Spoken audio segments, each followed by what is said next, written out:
नहमदुहु व नुसल्ली अला रसूलिल करीम, अम्मा बाद। डॉक्टर कासिम रसूल इलियास साहब, इनामुर रहमान साहब, दीगर रुफ़का, साथियों, अस्सलामु अलैकुम व रहमतुल्लाहि व बरकातुहू। आपको ज़्यादा संजीदा होने की ज़रूरत नहीं है, बल्कि एक डिस्कशन का सा माहौल और खुले दिलो दिमाग से सोचने का एक ऐसा रखें। ये नहीं कि कोई आके कुछ थियरी बता के जाएगा और हमारा कल्याण होगा हर चीज़ का, जो कि जनरली मैं देखता रहता हूँ। क्योंकि जो इल्हाम होते हैं वो हर दिल पे, हर जहन पे आ जाते हैं, उसका इर्रेस्पेक्टिव ऑफ लेवल होता है। और कामयाब लीडर वही होता है जो उन इल्हामात, उन एहसासात जो उससे उभरते हैं, उन तक पहुंचने की कोशिश करता है, फिर समझता है और फिर उसी के हिसाब से यकताई पैदा करके आगे बढ़ने की कोशिश करता है। फिर अल्लाह के मंशा के हिसाब से कामयाबी आ जाती है। अगर ये अमल ना हो तो अल्लाह की मर्ज़ी है, लेकिन एक्सपेक्टेड नहीं होता है कि नताइज बहुत अच्छे हों।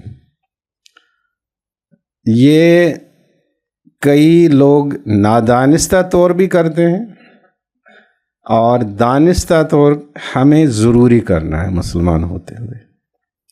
नादानिस्ता तौर ये कई जगहों पे हुआ, कई कॉन्टिनेंट्स में हुआ, कई थिंकर्स ने किया, वो कामयाब हो गए अपनी बात आगे बढ़ाने के लिए, मूवमेंट्स पैदा करने के लिए, रेवोल्यूशन पैदा करने के लिए।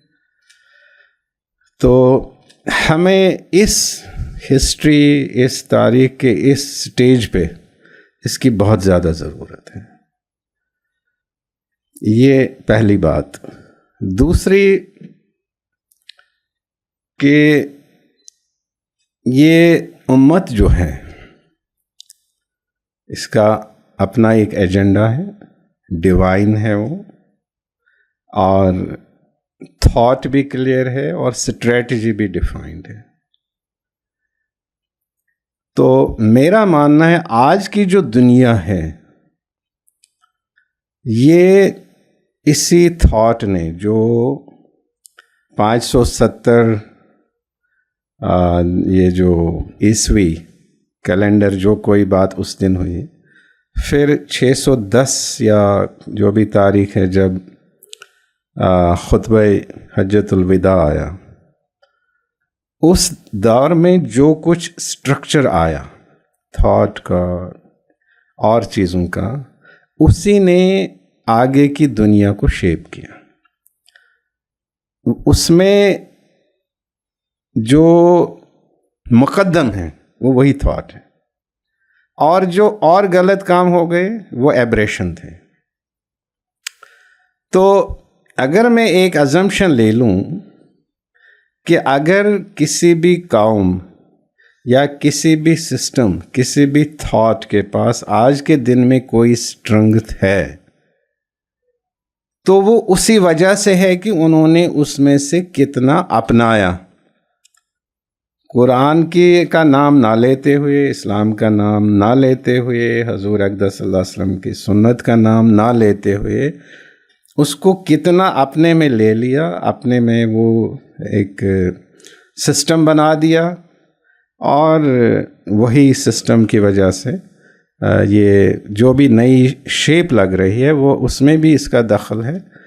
और उसमें एक ज़िद, एक तज़ाद या एक जो कड़वाहट, कड़वापन, नफ़रत, वो कहीं पे पैदा होके आगे चल रही है, और उसमें वही निशाना बनते हैं जिनके असल से उन्होंने अपनी स्ट्रेंथ बनाई है।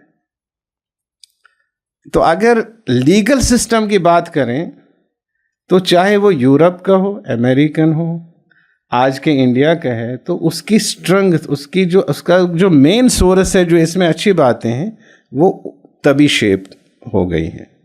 तो इस कंफ्यूजन में कि वो उनका है, आपका नहीं है, और आपसे बहुत ही नेगेटिव चीज़ें एट्रीब्यूट करके एक ये टसल क्रिएट किया गया है, एक जो है सिचुएशन बनाई गई है कॉन्फ्लिक्ट की, कन्फ्यूजन की, कयास की, और इससे निकलना जो है हम लोगों को शायद अभी नहीं आता है, या आता है कर नहीं पाते हैं, और अगर कर भी पाते हैं तो उसमें इतना टाइम लगता है कि तब तक वो और कुछ सोच लेते हैं। तो यही कहानी है मुझे, जो मेरे हिसाब से जो पिछले 1400-1500 साल की कहानी है। इसमें एक खुशी की बात यह है कि कितना भी किया जाए उल्टा, लेकिन अल्लाह ने इसमें ऐसा निज़ाम रखा है कि ये कभी टोटली न इस दीन पे, न इस शरिया पे, न इसके मानने वालों पे गालिब आएंगे। कुछ होता रहेगा इधर भी, क्योंकि ये ऐसा एक, ये मतलब अल्लाह से छुप के तो कुछ हो नहीं सकता, और जो अल्लाह ने सिस्टम बनाया है उसमें एक ऐसी कुछ बहुत सारी चीज़ें हैं कि ये स्ट्रेंथ जो है शरीयत की और चीज़ों की, वो और मजबूत होती रहेगी और दिखाई देगी। सीन क्या होगा वो अलग बात है। अब मैं इमिजिएटली एक बात कहूँगा कि इसमें मुस्लिम दानिश्वर जो होते हैं उनकी जिम्मेदारी बहुत ज़्यादा है। अब वो दानिश्वर कौन है? हम भी, अगर मुझे भी आप मान लें किसी तरीके से, अब मैं भी कहीं पढ़ रहा था घर वालों ने, या ख़ुद स्कूल गया, वहाँ स्कूल था, इधर आया, मैं कौन सा एक प्लान हिसाब से मुझे किसी ने दानिश्वर बनाया और हम इनको ग्रूम करके आगे जो है ये हमारे काम करेंगे मिलत के, ऐसा तो है नहीं हमारा। हमने तो अभी हमने उस तरह से किया नहीं, प्रमोशन ऑफ थॉट के लिए और चीज़ों के लिए इंस्टीट्यूशनलाइजेशन नहीं किया, तो उसमें से जो निकलेंगे दानिश्वर निकलेंगे और लोग निकलेंगे, वो उनमें वो सारी चीज़ें होंगी। तो अभी मैं एक बुक देख रहा था इस्लामिक जस्टिस सिस्टम पे। अब उसने क्या, बहुत सारे लोगों ने कहा बहुत अच्छा काम किया, मैंने कहा इसकी ज़रूरत ही नहीं थी कि उस सेंचुरी में कौन क्या कहता था, इस सेंचुरी में इस बारे में कौन क्या कहता था, उसमें कौन कहता। ठीक है, ये काम तो बहुत हो गए, लेकिन आज के दिन में ये बताइए कि अमेरिकन जूरिस्प्रूडेंस में इस्लामिक जूरिस्प्रूडेंस का कितना दखल है, इन्फ्लुएंस है। मैग्ना कार्टा जो 1215 का है, उसमें 610 ईस्वी में बात कही गई, उसका कितना इन्फ्लुएंस है, इस पे बुक लिखो ना। और उसके बाद जो वर्ल्ड जूरिस्प्रूडेंस डेवलप हो गई, तो उसमें जो आपका इन्फ्लुएंस है वो क्यों नहीं दिखा रहे हो? तो ये एक जो है एक उलझाव है, इसमें से निकलने की ज़रूरत है। तो इसलिए मैं लॉ को प्राइम पोजीशन नहीं देता हूँ। प्राइम पोजीशन है पोटेंशियल, एक कम्युनिटी का पोटेंशियल कितना है, और पोटेंशियल आता है नॉलेज से। अल्लाह कहता है कि नॉलेज मुझसे है। आयतल कुर्सी हम सब पढ़ते हैं, ज़्यादा कुरान अगर ना भी पढ़ो तो, लेकिन सोर्स तो नॉलेज का वो है।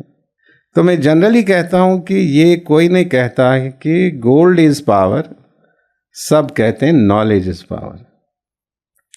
तो हमें वहाँ से अपना पोटेंशियल शुरू करना है, और उस पोटेंशियल का हमारे पास इस तरह से होना चाहिए जैसे हम नमाज हैं, तो नमाज के लिए हम बहुत पर्टिकुलर रहते हैं, लेकिन मकसद क्या है कि आप उस मकसद उससे जुड़े रहें।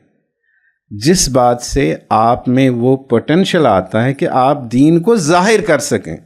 लियुज़हिरहु अला दीन कुल्ले। अब उसके लिए इंस्टीट्यूशन भी बनते हैं, और आपका सबसे अच्छा इंस्टीट्यूशन जो दीन को जाहिर करने के लिए है वो मस्जिद है, और मस्जिद ही आपका पोटेंशियल है, मस्जिद ही आपके नॉलेज का सोर्स है। अब इब्लीस से बड़ा आलिम कौन हो सकता है? हो सकते हैं, मोमिन हो सकता है, लेकिन अगर हम ऐसे आम बात कहें उससे ज़्यादा कौन हो सकता है? तो वो आपके नॉलेज के सोर्स पे हमला करके अपने सारे काम निपटा देता है, और आप उलझे रहते हैं और चीज़ों में और चीज़ों में और चीज़ों में। तो ये बात उनको जिन्होंने खुद इस्लाम से चीज़ें सीखी, और फिर जो है जैसे ग्रेनाडा से इधर जो है सुफा यूनिवर्सिटी से हम कह सकते हैं, कैरो से और जगहों से जो यूरोप के बच्चे आए, उन्होंने पढ़ा, फिर उन्होंने ऑक्सफोर्ड बनाया, कैम्ब्रिज बनाया, वो बनाया, ये लेके वो आपके इंस्टीट्यूशंस को जो है एलिमिनेट करना चाहते हैं, खुदा न खास्ता आपके उस स्ट्रक्चर को, जो आपका पोटेंशियल है उसको अफेक्ट करना चाहते हैं। तो ये मसाजिद वगैरह का, जो मस्जिद ही मेन इंस्टीट्यूशन जो है, यानी नबी अकरम सल्लल्लाहु अलैहि वसल्लम का फरमाना है कि कुरान को मेरी तरफ भेजा गया, लेकिन मुझे मस्जिद की तरफ जाने के लिए कहा गया। तो मस्जिद की इम्पोर्टेंस है, ये शहरग है। अब इसी मस्जिद पे हमला होगा। जब जब इसमें ताकत आएगी, इब्लीस में, इब्लीसी कुव्वत में, या आपके दुश्मन में, गैर में, वो आपके इंस्टीट्यूशन को हमला करेगा। और जब जब आप में वो पोटेंशियल आएगा तो आप इसको और फ्लोरिश करेंगे, और जब आपके पास वो पोटेंशियल कम है, आपको और चीज़ों को भूल के उसी नॉलेज और मस्जिद की तरफ ज़्यादा ध्यान देना है। ये हमारा रहे।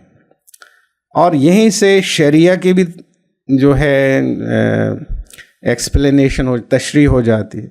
यहीं से शरिया के बारे में समझ पैदा की जा सकती है और चीज़ों के लिए। तो ये एक ऐसा है जो इदारा है कि जिसके बगैर कुछ हो ही नहीं सकता। दिस इज़ जो है, अगर नबी अकरम सल्लल्लाहु अलैहि वसल्लम के घर के पास है ही तो मस्जिद है, यहाँ से निकले तो पैर मस्जिद में पड़ेगा, और मस्जिद में ही उनका नबूवत रिसालत का काम हो जाता है। हमने देखा है कि जितने भी रेवोल्यूशन आए, ऑटोमन एम्पायर को जो है शो डाउन करने के लिए और चीज़ें करने के लिए, तो मसाजिद को जो है वो ख़त्म किया गया, चाहे स्पेन हो और जगह हो। ये आपका जैसे आपके हाथ में झंडा है, तो ये उम्मत के हाथ में एक झंडा है, एक लोकेलिटी, एक मीनार खड़ा है कहीं, तो आप खड़े हैं। जैसे हम भी कहीं जाते हैं किसी शहर में जहाँ पहली बार जाते हैं, तो वहाँ देख के दिल खुश हो जाता है। चाहे ट्रेन में देख ले, चाहे गाड़ी में, बस में नज़र पड़ती है उधर वो मीनार खड़ा है, तो आपका ज़रा अच्छा स्टेबल हो जाता है, ब्लड प्रेशर भी स्टेबलाइज हो जाता है, कई चीज़ें। तो ये एक बात जो है, ये ईमान तो है ही, मैं कहता हूँ ये ईमान से ज़्यादा ईमान के नज़दीक होना चाहिए आदमी के। अब हिंदुस्तान के हालात देख के, पार्टीशन जो हुआ, तो पार्टीशन के बाद एक नफ़रत का जो माहौल पैदा हुआ, उसमें कितनी मसाजिद वगैरह वो सब जो हैं ख़त्म की गई। और उस वक़्त अगर कोई बात जिससे कई मसाजिद वगैरह बच गए, वो तो मैं ज़्यादा कहूँगा कि जो समझदार गैर मुस्लिम थे, जिन्होंने फसादात को रोकने में कंट्रीब्यूशन दे दिया, उनका एक रोल है उसमें। और वो लोग हमेशा रहने चाहे और उनसे हमें जुड़ के रहना पड़ेगा जैसे भी। और उसके बाद ये सिलसिला जारी रहा। जैसे मैं अपने तजुर्बे से कहूँगा कि पहली बार मुझे जो इंडिया के सिचुएशंस को समझने का है, इलियासी साहब तो बहुत पहले से हैं इसमें, तो मैं सुना न्यूज़पेपर में आया था या मैं कश्मीर में था कि मुरादाबाद में फसादात हो गए और एक लेडी जो है वो अब भी मुरादाबाद के बाज़ारों में घूमते हुए पूछ रही है कि क्या ईद की नमाज मुकम्मल नहीं हुई। तो सवाल का मतलब था कि उसका बेटा और उसके जो शौहर थे वो दोनों शहीद हो गए थे वहीं, लेकिन वो फिरती रही। तो ये अटैक जो हैं ये कंटिन्यू हो गए, लेकिन हमारे पास वो पोटेंशियल नहीं था या हमारे पास वो लीडरशिप, ठीक है वो हमारा पार्ट है। देखें, मैं ये नहीं चाहूँगा किसी का ऐसे बुरा या कुछ कहा जाए, नहीं, ठीक है उनका भी अपना एक पोटेंशियल होता है एट ए टाइम। कोई ज़्यादा अच्छा होता है, किसी का ज़्यादा कंसर्न, कोई सोच पाता है कोई बात। मैं कभी कभी कहता हूँ, हो सकता है कोई नाराज़ भी होता हो कि इतना वक्फ का लैंड है, वो है, ये है, तो क्या मौलाना आज़ाद ये नहीं सोच सकते थे कि मैं और इसी प्रॉपर्टी से और 10 AMU बना दूँ? कंट्री में नहीं बन सकती थी। तो लेकिन मैं साथ में बुराई भी नहीं करता, ठीक है थॉट नहीं आया, वो नहीं आया, ये नहीं आया, जो भी। तो ये बात चलती रही ऐसे। तो आपके पास ये थॉट नहीं आया, जब आपके पास फेवरेबल गवर्नमेंट्स थी तब नहीं आया, फसादात चलते रहे। शायद 1991 में कोई एक पॉलिटिकल सिचुएशन बन गई जिसमें वो एसर्ट कर पाए, चाहे आपको अपने साथ जोड़ने के लिए या किसी और को जोड़ने के लिए। उन्होंने ये एक कानून बना दिया कि जो मसाजिद पे ये हमले हो रहे हैं और चीज़ें हो रही हैं कि इसको कहीं पे रोक लिया जाए। तो और कोई फिलॉसफी नहीं है और कुछ नहीं है, कोई आपको इनाम देने के लिए नहीं है खड़ा, कोई आपको और चीज़ें नहीं है, ये इक्वेशंस की बात है। तभी मैं ये आइंस्टाइन की जो मैथमेटिकल इक्वेशंस हैं वो यहाँ भी ज़रूरी है। आपको जो अपना भ्रम रखना है, आपका अपना जो भरम रखते हैं या अपनी कुव्वत को रखना है, अपनी मिल्लत की प्रॉपर्टी को रखना अपने को, तो आपको इन इक्वेशंस को देखना है, तभी लॉ भी बनेंगे। क्योंकि जब तक लेजिस्लेचर में आपकी से नहीं होगी किसी तरीके से तो लॉ नहीं बनेगा। तो उस वक्त ये बन गया एक सिचुएशन, आपको मालूम है मेरे से ज़्यादा होगा उस वक्त कौन थे प्राइम मिनिस्टर वगैरह ये चीज़ें, तो वो बन गया, एक लॉ बन गया। लेकिन उसमें भी ये लग रहा है जो टेक्स्ट है इस लॉ का कि ये कोई मतलब बहुत ही खुशी के साथ या इतनी अच्छी बैकिंग के साथ नहीं बनाया है, तो इसमें एक्सेप्शंस जोड़ दिए हैं। तो मतलब कानून ये है कि जो 1947 15 अगस्त में जो इबादतगाह जो थी वो वही रहेगी, वो आप सबको मालूम है। अब इसमें नई बात तो कुछ कहने की नहीं है, और अब इसमें एक्सेप्शंस हैं, लेकिन बुनियादी बात तो यही है कि अब जितने भी मसाजिद उस दिन मस्जिदें हैं उनको कुछ ना किया जाए, वो मस्जिद ही रहेगी कम वक्त में। ये जो बाबरी मस्जिद का है वो इसमें एक्सक्लूडेड है एक्सप्रेसली, उसका जो है इस लॉ का उस पर इतलाक नहीं होगा। तो अब और मसाजिद का हाल क्या है, कैसे होगा, क्या होगा, तो जो मेरी समझ में है कि जब एक लॉ बनता है वो आपको प्लेट में लेके राइट्स नहीं आते, आप में इतना हिम्मत, हौसला, पोटेंशियल होना चाहिए कि आप वो राइट्स आप हासिल करें। तो ये समझना बिल्कुल गलत है, अब लॉ हो गया तो ये हो गया, नहीं, ऐसा नहीं है। क्योंकि कहते हैं कि law is an S, interpretation is the whip. तो अगर लॉ एक गधा है तो आपके पास इंटरप्रिटेशन का जो ये है कोड़ा है या क्या है उसको कहेंगे, तो जो है आप इधर घुमा देते हैं, इधर घुमा देते हैं, इधर घुमा देते हैं। तो वो तभी जो है पॉसिबल है अगर आपके पास सारी और चीज़ें हैं वो हों।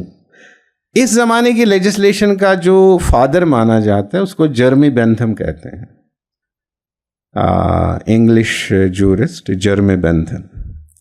उसने जो थियरी ऑफ लेजिस्लेशन लिखी जिससे ये इन लॉज के जो मॉडर्न लेजिस्लेशन बने, आप कहते हैं एक्ट बन रहा है, पहले ऐसे ऐसे बन रही थी चीज़ें, उसमें मैंने उसको बहुत ही अच्छी तरह से मेटिकुलसली पढ़ा। तो उसने ये लिखा है, उसमें एक कंपोनेंट सैंक्शन का होता है कि लॉ के पीछे है क्या, इसके पीछे ताकत क्या है।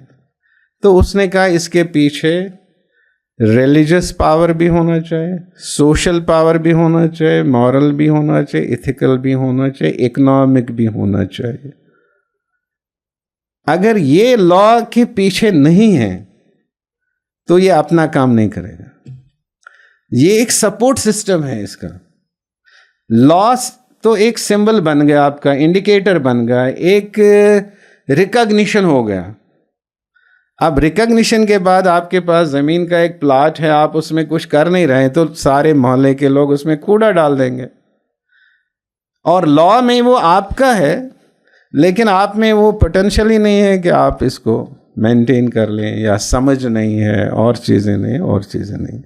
तो ये लॉ का मुझे लग रहा है हमें कोई फ़ायदा हो रहा हो या नहीं हो रहा हो तो उस पर क्या बताएं, लेकिन इसके पीछे जो प्रिपरेशन होना चाहिए था वो प्रिपरेशन नहीं हुआ।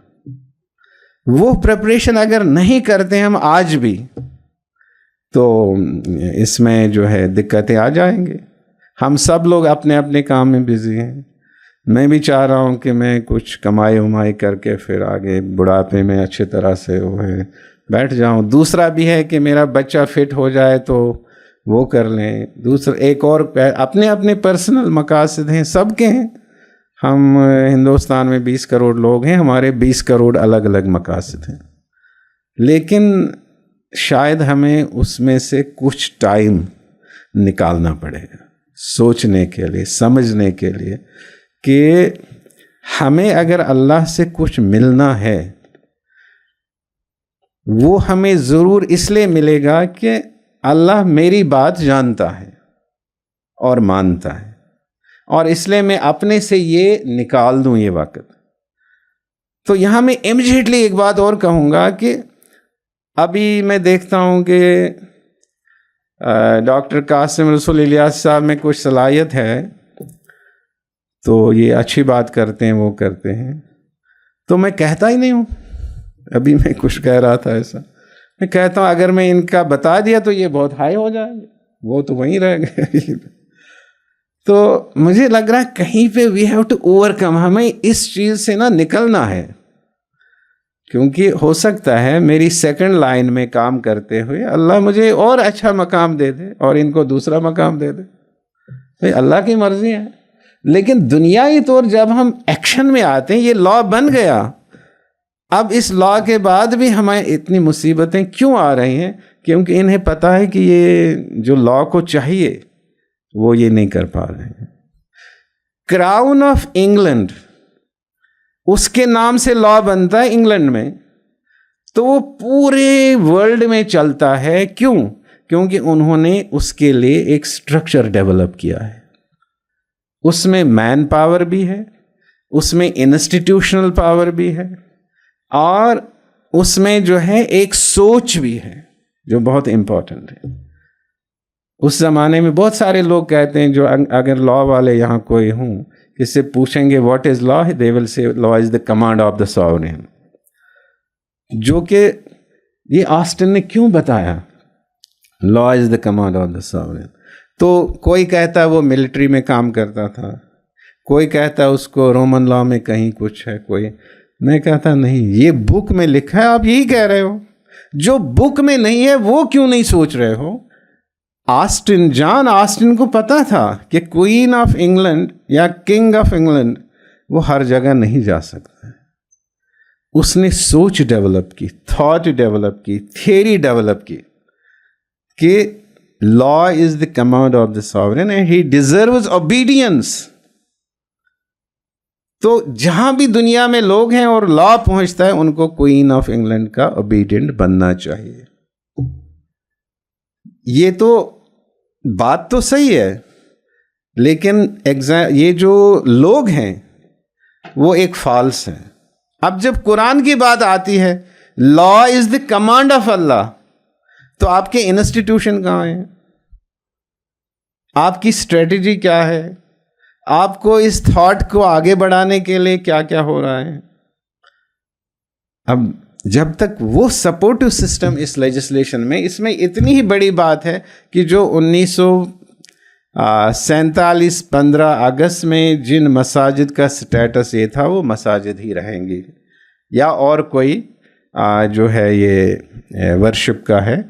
और इसके अलावा जो है वो कुछ पनिशमेंट्स दिए हैं हमें, मैं उसमें जाने का नहीं। अगर किसी ने ये जो खिलाफ वर्जी की, उसको 3 साल की सज़ा मिलेगी, वो मिलेगी। वो भी तभी मिलेगी जब कोई कानूनी मशीनरी को तो मूव कर पाए, नहीं तो सज़ा खुद ही कैसे मिलेगी? अब किसी ने मस्जिद हटा दी 50 60 हज़ार 3,000 गुंडों को भेज के, और फिर कहाँ जाओगे? पनिशमेंट कौन देगा उन्हें? अब पनिशमेंट तो तभी देंगे जब हमारे पास वो मूव करने का ये हो, कोई पोटेंशियल हो। तो इस तरह से ये लॉज तो बनते हैं, लेकिन मैं हमेशा यही समझता हूँ कि इसके लॉ बनते ही, या लॉ के बनने से पहले ही, या किसी लॉ को न बनने के लिए ये कोशिश ज़रूरी है। एक जर्मन थिंकर हैं वॉन सेविग्नी, जब नेपोलियन का कोड जर्मनी में वो इम्पोज करने की कोशिश कर रहे थे, तो उसने जर्मनी में तहरीक शुरू कर दी, फोकस गाइस, या कोई उसको वोकस जस्ट कहता है। यानी लॉ जो है वो इंसान के स्पिरिट, उसके कल्चर, उसके थॉट, उसके फेथ के हिसाब से होना चाहिए, इसलिए हमें ये एक्सेप्टेबल नहीं है। और उसने इतनी ज़बरदस्त मूवमेंट चलाई कि 100 साल तक कोई भी लेजिस्लेशन इम्पोज नहीं हुआ जर्मनी में। ने कहा नहीं, जो हमारे यहाँ लॉ खुद उभरेगा वही चलेगा, वही होता है, वही असली होता है, हमारे लिए कोई वो लॉ नहीं है, we won't accept it. And they succeeded in it. अब हमारे पास जो जिससे एक्सपेक्टेड है, उसकी वो लेवल ही नहीं है थिंकिंग की, उसकी वो अंडरस्टैंडिंग ही नहीं है। और अगर कोई आइडिया दे भी दे तो वो उसको सीरियसली नहीं लेता है, बल्कि और उस थाट को, भाई ये अल्लाह की तरफ से इल्हाम आता है। किसी की नॉलेज, कैपेसिटी, एबिलिटी, उसका अपना जो ये नहीं है, प्रॉपर्टी नहीं है, ये अल्लाह का है। अल्लाह हर किसी से सवाल पूछेगा कि आपको मैंने ये पोटेंशियल दे दिया, ये कैपेसिटी दे दी, ये आपकी दौलत है, ये बंगला नहीं है, इससे तो मैंने ज़्यादा आपको रिच थॉट दिया था, उसका यूज़ आपने कैसे किया? तो तभी तो ये वबिल मोमिनीन इख्वाना, I am saying this is the founding principle of इस्लाम।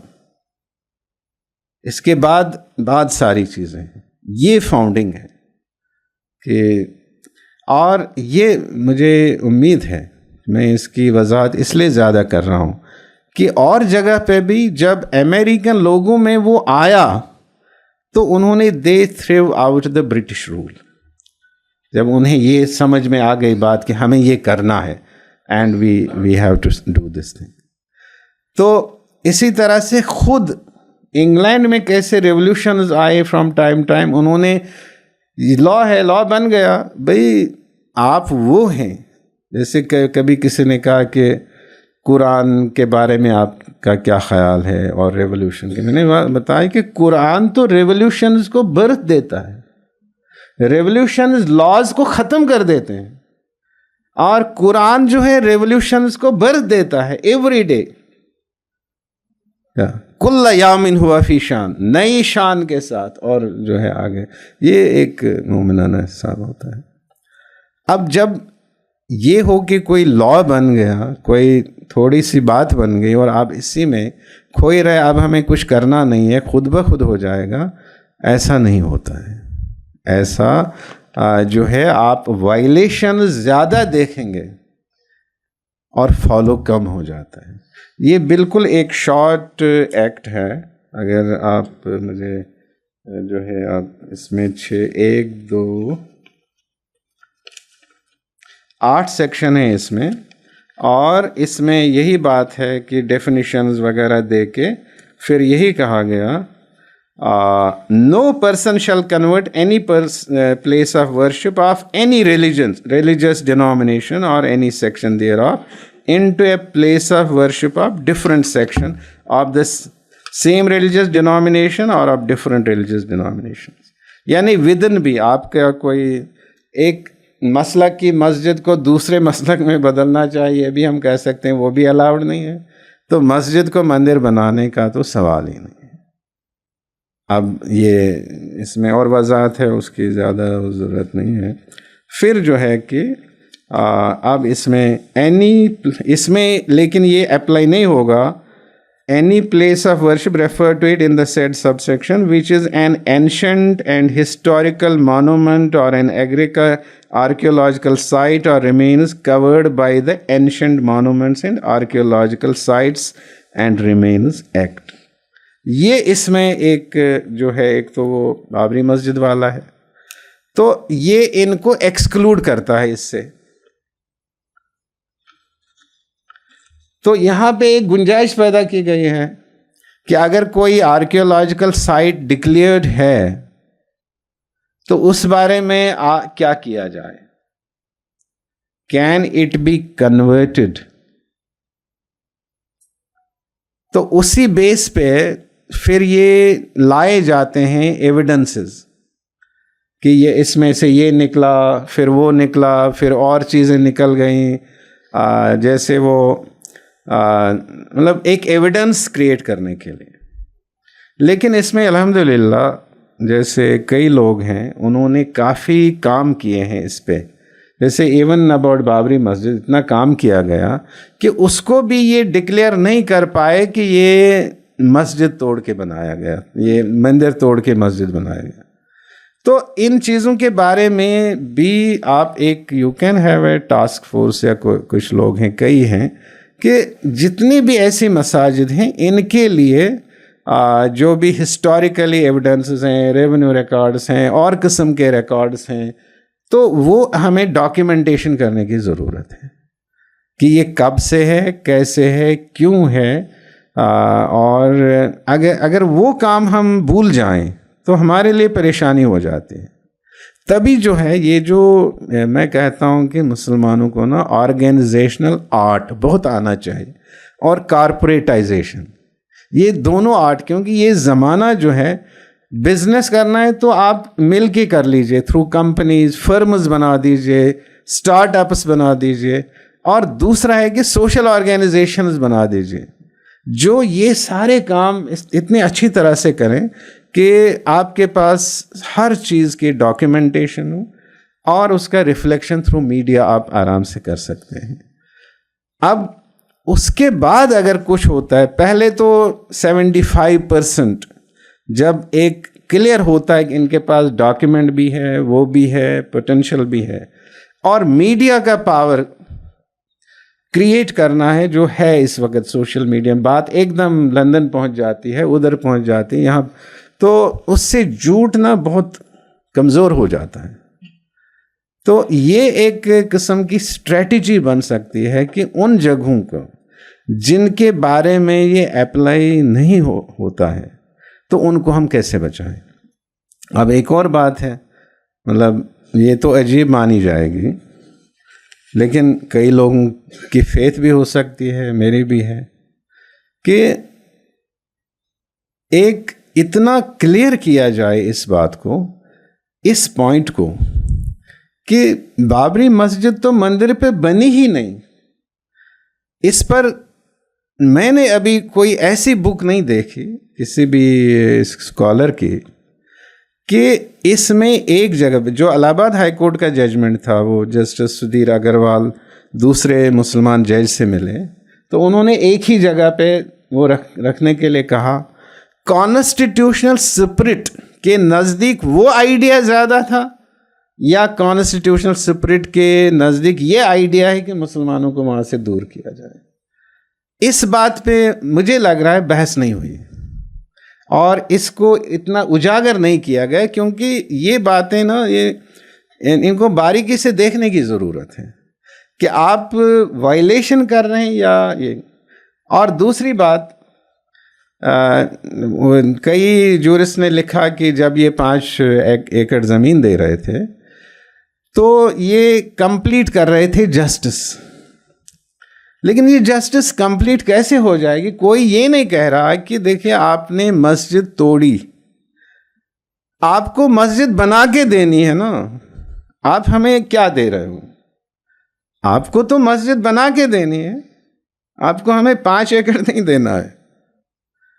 तो आप ऐसे क्यों? आप इसमें कोई भी आगे नहीं जाना चाहे। अगर वबिल मोमिनीन इख्वाना होता तो कोई आगे नहीं जाता। कहते नहीं, हमारे यहाँ कंसेंसस से भी ये बात नहीं होगी और हमारे हक में बात ये कहने की है कि मस्जिद तो बनी अलग ज़मीन पे, मंदिर अलग जगह पे बना है और आप हमें कहीं और दे रहे हैं। कॉन्स्टिट्यूशन हमें फ्रेटर्निटी सिखाता है और जगह का आप दिखा रहे हैं कि एक ही जगह मंदिर भी है, चर्च भी है और बड़े फ़ख्र से कह रहे हैं गुरुद्वार भी है, और यहाँ से आप अलग कर रहे हैं।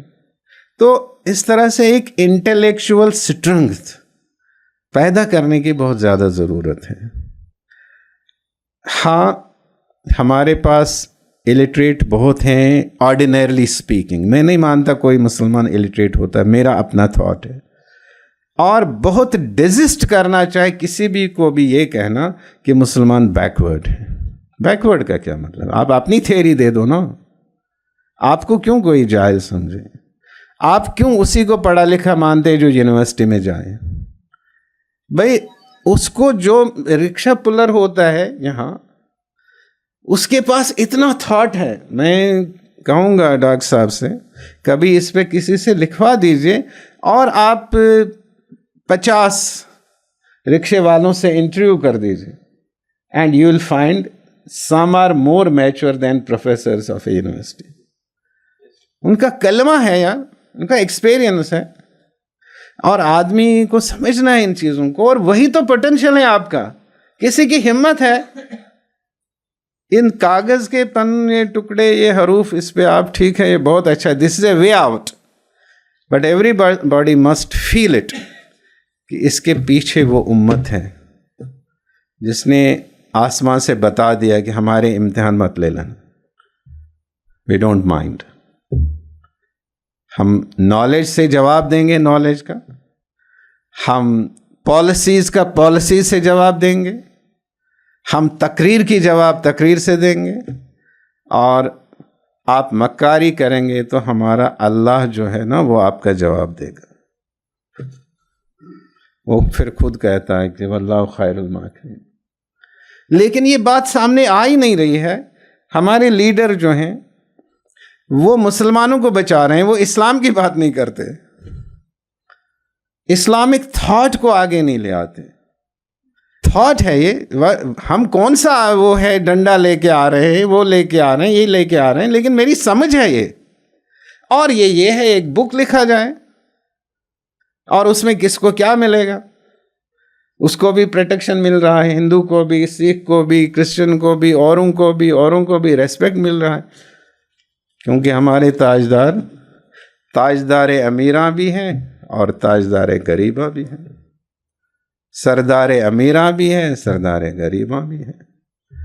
वो किसी पे कोई जुल्म तो नहीं कर रहे हैं, न कह रहे हैं, सबका अपना। तो अब अगर फिर उसको कुछ दिन सहना भी पड़े, लेकिन मुझे लग रहा है लिखना पड़ेगा। जैसे किसी ने लिखा, ये इसका विकल्प जो एग्जिस्टिंग स्टेट है, तो इस्लामिक विकल्प फॉर इंडिया एक क्यों न लिखा जा सकता है, और सब की इबादत गाहें महफूज रहेंगी कुरानिक डायरेक्टिव में। उसके सामने ये क्या ये पन्ना है। लेकिन इंशाअल्लाह ताला अल्लाह, हम दुआ करते हैं इस उम्मत को सोच भी देगा, पोटेंशियल भी देगा। साथ में ये भी रखिए कि best of the cross sections of Muslims in the world today is Indian Muslim, और इंडियन मुस्लिम कर सकता है। थोड़ा सा उसको जो है ये है कि आइडिया मिलना है, एक इंडिकेशन मिलना है। और अब उलमा भी कई LLB कर रहे हैं, लॉ में जा रहे हैं, तो हर बात का क्रिटिसिज्म आ जाए ना, वो बता देंगे शरिया क्या है, वो क्या है, ये क्या है, क्या पोजीशन है। अभी ये जो चल रहा है कि और मज़हब के लोग भी वक्फ के उसमें एडमिनिस्ट्रेशन में आ जाएं, तो किसी ने कहा कि फिर उसमें भी हम आए। मैं कहता नहीं, हम उसमें नहीं आना चाहते ना आपके वाले में, और हमारे में भी नहीं आने देंगे, हम बिल्कुल क्लियर है इसमें, क्योंकि ये सारा फेथ का मामला है। This is purely a religious institution. और इसी तरह से मस्जिद is purely a religious institution, और इसके बारे में हम जो हैं लॉ क्लियर है, इसमें और कुछ करने की ज़रूरत नहीं है। लेकिन जब आप में किसी में डाइल्यूशन आ जाता है तो वो एक बहानाबाजी हो जाती है। लेकिन फिर भी मेरे ख़्याल में इंशाअल्लाह ताला उम्मत में इतने अच्छे लोग हैं कि वो इसको रेजिस्ट कर पाएंगे। जब कोई मस्जिद बनाता है, चाहे वो एक इलाके के लोग हों या कोई और बनाता है या कोई और वक्फ क्रिएट करता है, वो उसका केयर आर्कियोलॉजिकल सर्वे कर ले, लेकिन वो मस्जिद ही है, उसमें फेथ है, उसमें वो दीनी जज्बा है, और वो एक कनेक्ट है between a human being and God. क्योंकि कोई डेडिकेट जो करता है ना, वो अल्लाह से रिवार्ड चाहता है, इसलिए वो उसको नहीं टाला जा सकता है। ही डज नॉट वॉन्ट, उसको रिवार्ड आप लोगों से नहीं चाहिए, किसी से चाहे, उसको अल्लाह से मिलना है। तो इसलिए ये कनेक्ट बिटवीन गॉड, कोई भी वक्फ हो, मस्जिद हो, और चीज़ हो, ये अल्लाह और बंदे के दरमियान का मामला है। इसमें और कोई नहीं आ सकता, किसी और फेथ का आदमी नहीं आ सकता। और हम इसके बदले आपको नहीं आने देंगे कि आप भी हमें अलाउ करें, नहीं, एक तो वो सवाल ही नहीं आपको आने दें। आप गए भी तो आपकी बात वहाँ कौन सुनेगा। तो इसलिए जो है हमें इन नाजुक बातों को समझना है।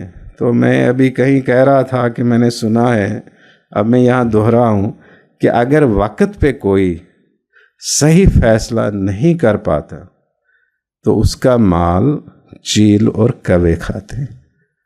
तो इसलिए जो है कि अगर कहीं भूल हो गई है, कहीं टाइमली कोई काम नहीं किया गया है, अब और डिले ना किया जाए, और अपने इन मसाजिद वगैरह को ये कवानीन की स्ट्रेंथ भी वीकनेस भी समझ के, और सिस्टम की स्ट्रेंथ और वीकनेस को समझ के आगे बढ़ना चाहिए। ये कोई रूल ऑफ लॉ स्टेट अभी नहीं है कि लॉ के अगेंस्ट कोई कुछ नहीं करेगा, नहीं, इसमें साथ वो चीज़ें करनी होगी। तो मेरे ख़्याल में बस अल्लाह करे कि हमें तौफीक दे कि ज़्यादा वक्त और ज़्यादा अपनी सोच इसमें लगाएं, ताकि कुछ खुद भी सीख लें और आप लोगों के साथ भी शेयर करते रहें। वाखिर दावाना अनिल हम्दुलिल्लाहि रब्बिल आलमीन।